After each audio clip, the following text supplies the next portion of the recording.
Artinya kita berusaha, kita berjuang untuk mendapatkan ampunan Allah itu bukan nanti tapi hari ini.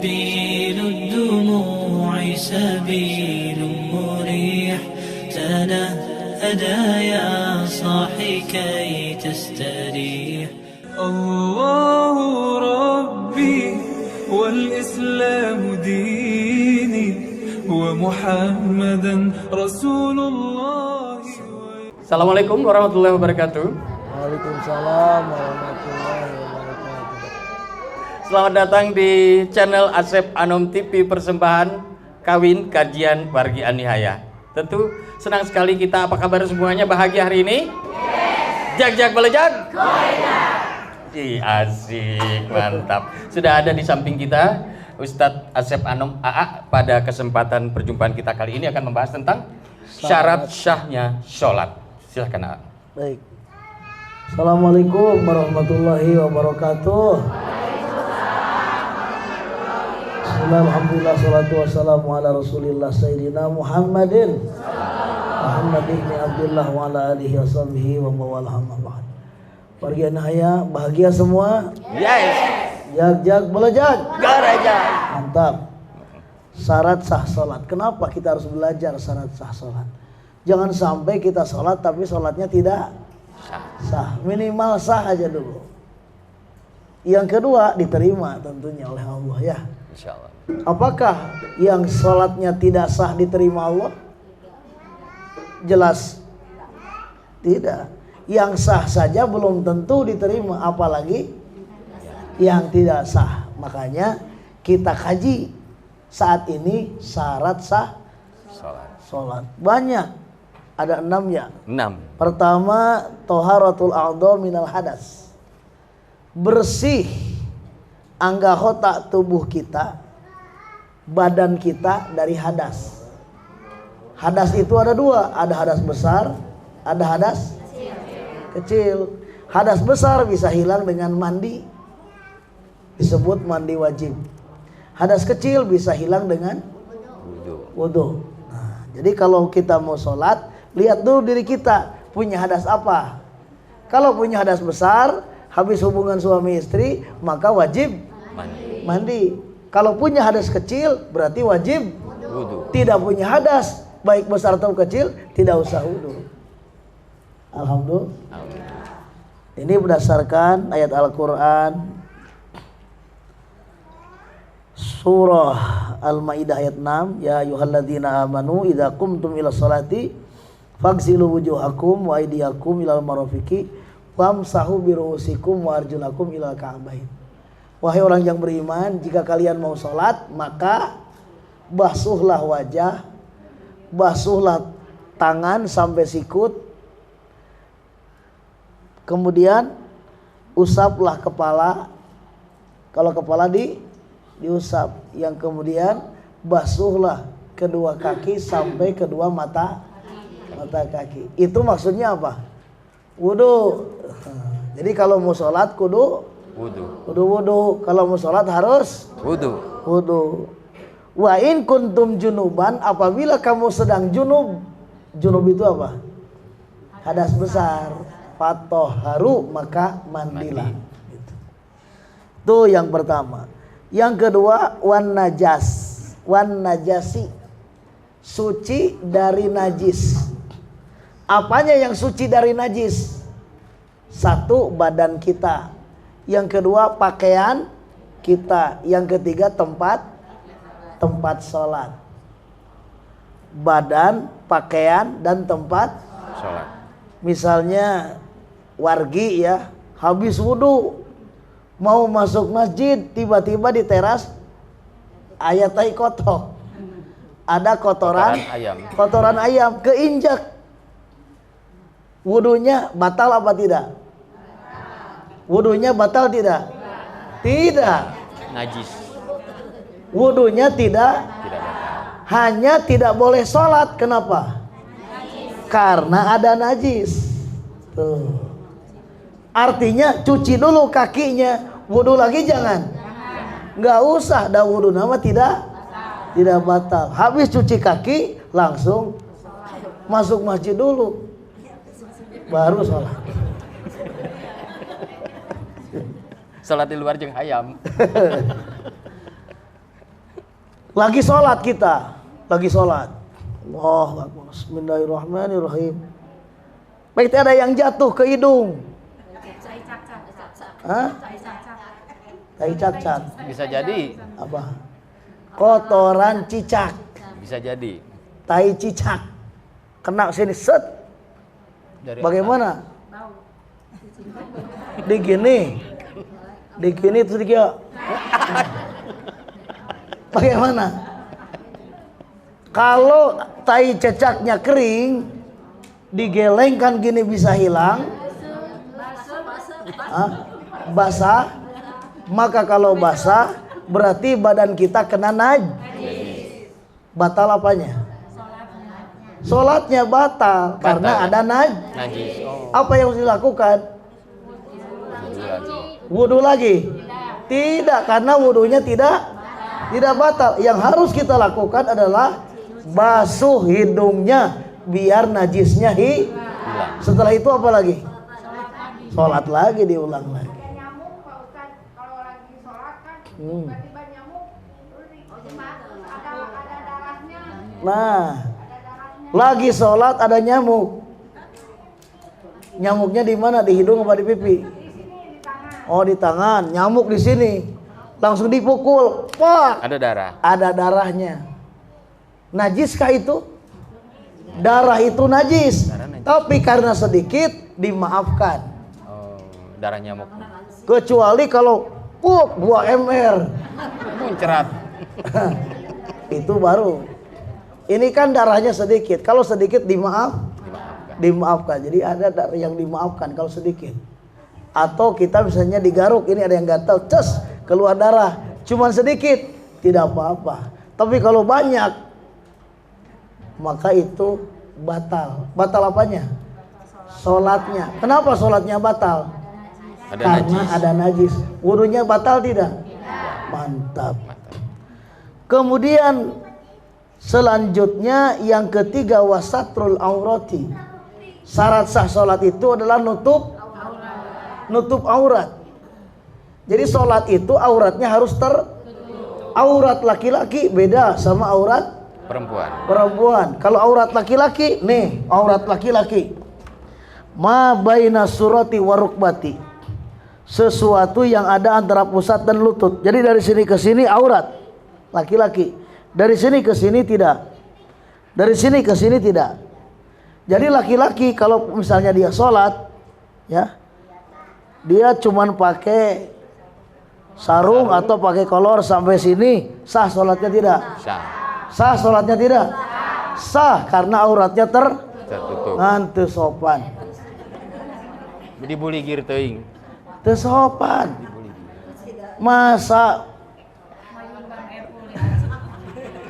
mau menghadap atasan pakai baju yang benar, mau kerja pakai baju yang benar, masa mau sholat menghadap Allah itu buligir.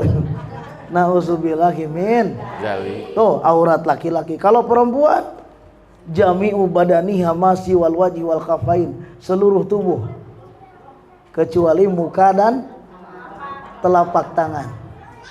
Makanya wanita itu suka ada kalau mau sholat itu ada sarung tangan yang gini, ininya terbuka. Kalau darurat itu satu. Ya, jadi pakai baju ini boleh saja.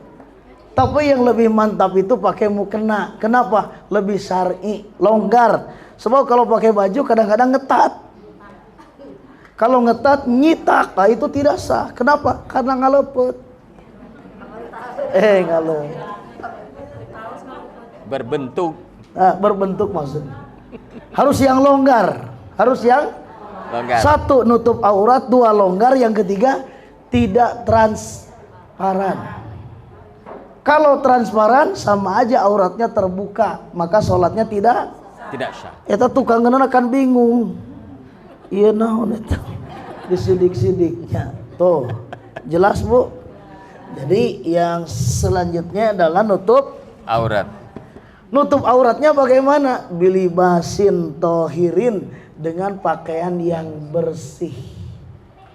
pakaian yang maka mukena itu harus rajin-rajin dicuci.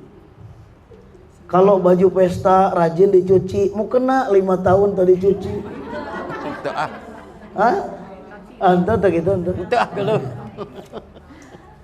Selanjutnya wal wuqufu ala makanin thahir, diam atau melaksanakan sholat di tempat yang suci.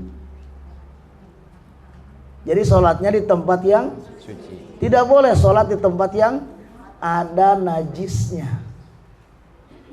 Terakhir bukan terakhir. Selanjutnya wal ilmu bidukhulil wakti, harus tahu bahwa waktu sholat sudah masuk. Kenapa? Karena Allah dalam Al-Quran surah An-Nisa ayat 103 berfirman, inna sholata kanat alal mu'minina kitaban mawquta. Sholat itu waktunya sudah tentu. Makanya kita minimal di rumah itu tahu jadwal sholat. Kementerian Agama sudah mengeluarkan dari Badan Hisab Ru'yat jadwal sholat. Kita mau sholat lihat dulu jadwal sudah masuk apa belum. Kalau sudah masuk, kita juga bandingkan dengan suara azan di luar, di masjid-masjid. Nah gitu. Jadi intinya sholat tidak boleh di luar waktu sholat, harus masuk waktu. Dan kita tahu bahwa sholat itu sudah masuk waktu sholat. Kemudian yang kelima wastiqbalul kiblati, sholat itu harus menghadap kiblat. Tidak boleh sholat kemana aja. Sholat mah kumaha saya. Kumaha yang hareup cenah. Nah ibu-ibu bapak yang mau umroh nanti, kiblat kita itu Ka'bah. Ka'bah itu di tengah. Kita nanti Masjidil Haram itu dikeliling. Yang di sini menghadap Ka'bah, yang di sini menghadap, yang di sini menghadap, yang di sana menghadap. Jadi menghadap Ka'bah. Kiblat kita itu Ka'bah. Bukan menghadap ke sebelah barat atau yang harap ngulon, bukan, tapi menghadap ke kiblat. Kiblat kita itu adalah Ka'bah. Ada emak-emak ketika dia umroh, karena dia mungkin merasa di Indonesia sholat itu menghadap ke barat, ke kulon, kieu we. Digeserkeun ka dieu, kieu deui. Kulon deui ka dieu. Geser ka dieu, kieu deui. Jadi sholat itu bukan menghadap ke barat, bukan menghadap ke timur, bukan menghadap ke utara, bukan menghadap ke selatan, tapi sholat itu menghadap ke kiblat. Kiblatnya adalah Ka'bah. Ini dijelaskan oleh Allah dalam Al-Quran. Allah Subhanahu wa ta'ala berfirman, Al-Baqarah 144, fawalli wajhaka satrul masjidil haram, hadapkan dirimu ke arah Ka'bah. Alhamdulillah. Kemudian hadis Nabi riwayat Imam Bukhari, Imam Muslim, idza kumta ila sholati, jika kalian mau sholat, fasbihil wudu, maka sempurnakan wudunya. Tsummastakbiril kiblah, kemudian menghadap ke arah kiblat. Ada dua hal yang membolehkan kita tidak menghadap kiblat. Satu, fi syiddatil khauf, dalam situasi genting, gawat, ada rasa takut. Contohnya seperti apa? Kita lagi sholat di masjid, menghadap ke kiblat. Allahu Akbar. Tiba-tiba ada gempa besar, goncangan besar, sampai kita begini. Apa yang harus kita lakukan? Diam saja di masjid? Tidak. Batalkan sholatnya? Tidak. Kita terus sholat, Allahu Akbar, tapi kita lari. Lari kita itu adalah sholat. Merenang itu kiblatnya jadi tidak terarah, tidak apa-apa, karena fi syiddatil khauf. Jangan berniat untuk membatalkan sholat, keluar saja menyelamatkan diri. Nanti kalau sudah reda, lanjut sholatnya, tidak usah diulang lagi.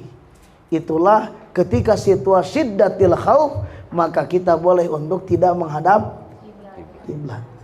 Yang kedua, ketika kita sedang dalam kendaraan, fis safar, dalam bepergian.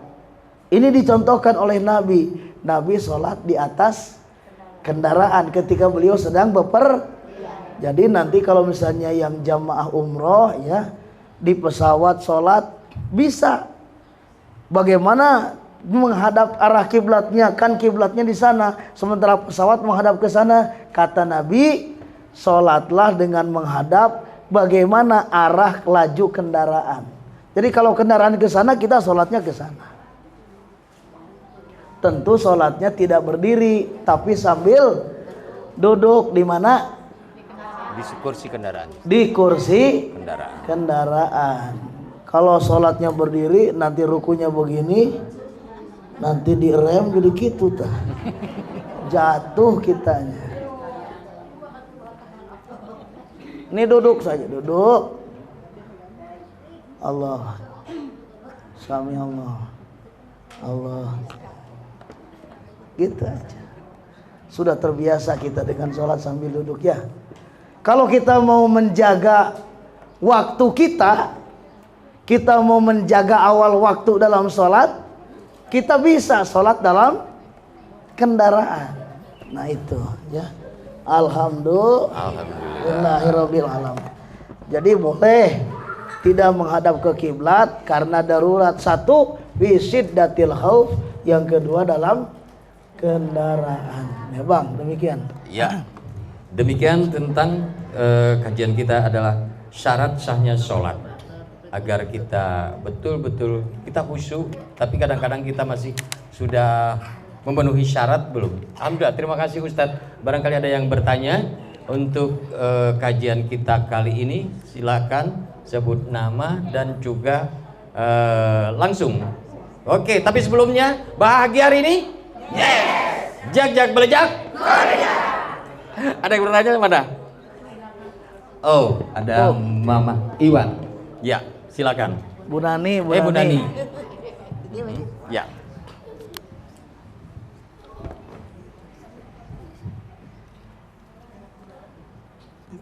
Cepeng ya. Sini teh Warida di belakang nanya. Assalamualaikum warahmatullahi wabarakatuh. Waalaikumsalam. Simkuring Nani dari Babakan Cikut. Bertarosanana Pak Ustaz. Pertanyaan bahasa Indonesia. Langsung.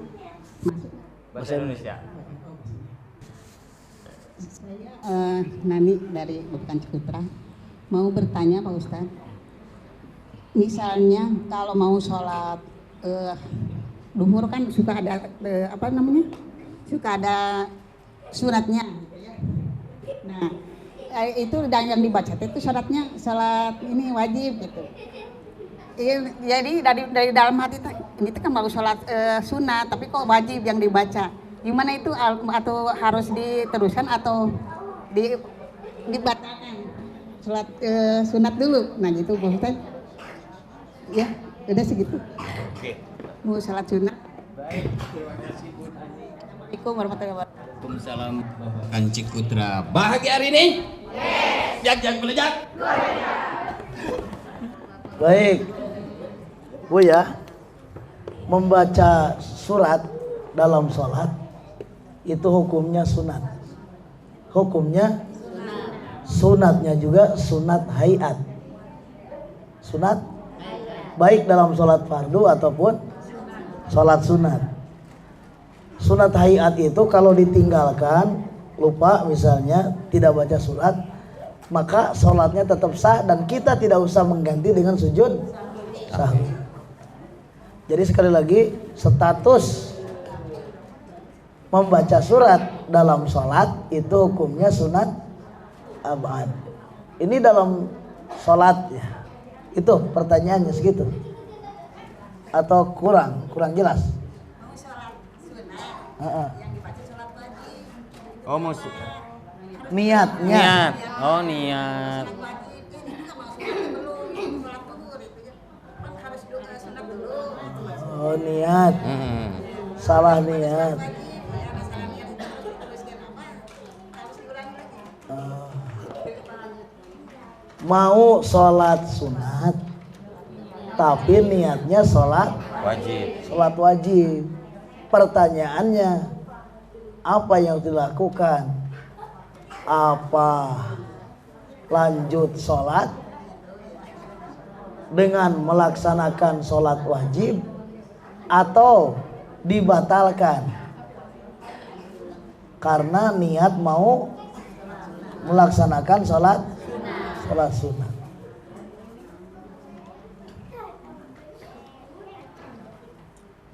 Niat membatalkan sholat itu tidak gampang.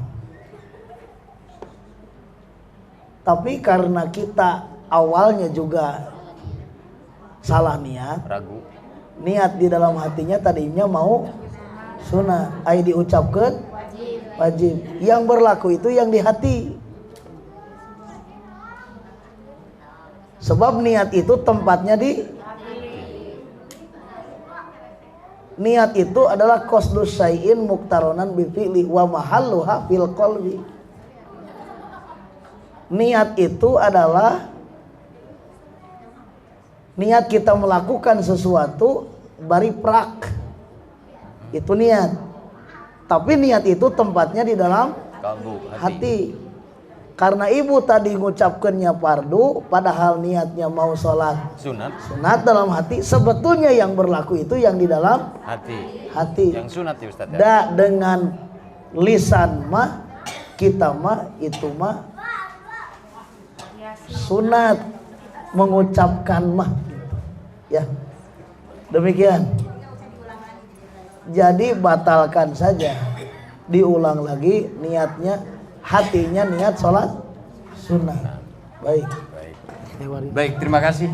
Pertanyaan berikutnya dari Teh Warinda. Ya, Teh Warinda, silakan. Jarang bertemu, jarang ini, mangga. Assalamualaikum Bu Warinda. Mangga, biar dipayun dapat kamera. Oke, bahagia hari ini? Yes, jag belajag. Payun. Assalamualaikum warahmatullahi wabarakatuh. Waalaikumsalam warahmatullahi wabarakatuh. Terima kasih Bang Epul, Pak Ustadz. Mau bertanya mengenai tadi yang perempuan itu kan kalau sholat itu harus syar'i menutup aurat. Yang tidak ditutup itu muka sama telapak tangan. Nah, saya tanyakan, kalau seperti ini kan sudah syar'i ya Pak Ustadz, boleh ya. Nah, kalau di rumah otomatis kan pakai mukena. Nah, di dalamnya itu apakah boleh pakai daster atau harus pakai baju begini lagi gitu Pak Ustadz? Karena saya pernah ikut kajian juga. Jadi mukena itu kan hanya di Indonesia. Kalau di luar itu kan nggak ada ya Pak Ustadz. Mukena itu yang ini hanya baju saring aja ya, yang mereka tahu gitu ya. Nah, yang saya bingung tuh kan itu sudah menutup aurat ya pakai mukena, tapi di dalamnya itu boleh nggak pakai daster? Iya, boleh nggak pakai daster? Atau harus pakai baju yang baru atau pakai baju yang ya syar'i juga gitu ya Mas? Itu mungkin pertanyaan dari saya. Assalamualaikum warahmatullahi wabarakatuh. Waalaikumsalam. Terima kasih. Bu Warinda, pertanyaannya juga memberikan celah untuk melengkapi pertanyaan ini Ustadz. Ini kalau perempuan memang agak-agak ini ya tentang sholat ini. Jadi apakah boleh kalau di rumah, dalam rumah kan boleh tuh pakai celana yang longgar, celana pendek atau celana yang ini kan ibu-ibu di rumah. Kecuali kalau dia keluar baru harus tertutup auratnya. Nah, ini penjelasannya. Baru kalau mau sholat mau kena kan dulu ini. Ya. Yang wajib itu yang menjadi syarat sah. Tahu nggak syarat sah? Sah sholat. Syarat sah itu segala sesuatu yang harus dipenuhi sebelum pelaksanaan. Syarat sah sholat itu diantaranya nutup aurat. Bukan wajib pakai mukena, bukan. Tidak ada syarat sah sholat harus pakai mukena, tidak. Di dalam fikih itu yang wajib mau sholat itu adalah nutup Aurat. perkara ditutupnya mau pakai baju kayak begini, yang penting syar'i, silahkan. Ah cek si ibu teribet Pakai cenah baju saya mah kaos gitu. harus bawa mukena. Udah aja pakai baju yang begini, ini juga sudah syar'i. Bajunya udah longgar, udah tidak ketat, tidak transparan, oke, gak masalah. Atau tetap saya mah rasanya seperti kurang afdol kalau tidak pakai mukena, oke, silahkan. Yang penting nutup. Pertanyaannya, ketika di rumah misalnya pakai mukena, di dalamnya pakai daster, bagaimana itu? Boleh apa tidak? Tidak pakai daster pun nggak apa-apa. Yang penting auratnya tertutup. Dengan mukena, mukenanya tebal, tidak transparan, di dalamnya nggak pakai apa-apa, nggak masalah. Kenapa nggak pakai apa-apa? Biar suami gampang kata. Kebayang Ustaz. Kebayang Ustaz. Gitu. Yang penting sekali lagi, syarat sah sholat itu bukan mukena. Syarat sah sholat itulah nutup Aurat. dengan baju seperti ini saja. Misalnya auratnya sudah tertutup, silahkan. Kecuali wajah dan Telapak tangan. telapak tangan. Hati-hati bagi perempuan.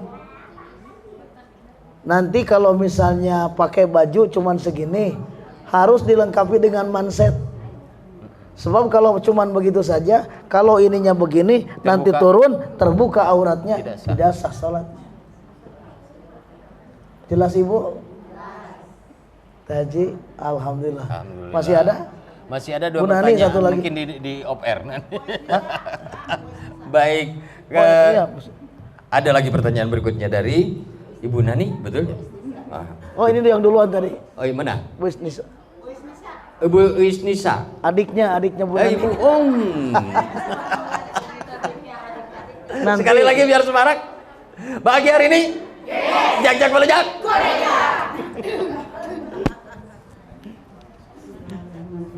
Assalamualaikum warahmatullahi wabarakatuh. Kan tadi malam tuh ada sholat nisfu Syaban, harusnya kan 100 rakaat. Kita berjemaah di masjid cuma 2 rakaat Pak. Gitu terus nggak ada bacaan doa-doa, itu sah nggak sholatnya? gitu aja. Ya. Assalamualaikum warahmatullahi wabarakatuh.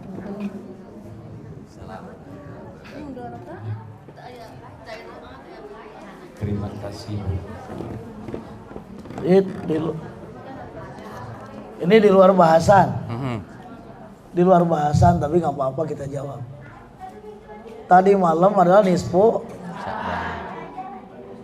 malam pertengahan bulan Sya'ban. Diturunkannya rahmat, ampunan, magfirah dari Allah Subhanahu. Ada yang mengamalkan sholat, dihidupkan malam itu dengan sholat 100 rakaat, ada. Bagaimana kalau misalnya saya mah tidak 100 rakaat, cuma 2 rakaat, boleh tidak? Boleh. Tidak sholat juga tidak apa-apa. Betul tidak? Tidak sholat juga tidak apa-apa. Itu sunat. Hanya intinya maksud saya umat Islam itu hendaknya saling menjaga. Tidak perlu kita saling menghina antara yang satu dengan yang mau ngamalkan sholat nisfu Syaban 100 rakaat mangga, 2 rakaat mangga, hente mangga. Jangan kita saling mencela, merasa diri paling benar. lalu menyalahkan orang lain. Orang lain juga punya dalil, orang lain juga punya alasan. Oke lah, kita jaga kebersamaan kita, jangan kita bertengkar gara-gara itu. Pas saya digedekeun sholat naman teu.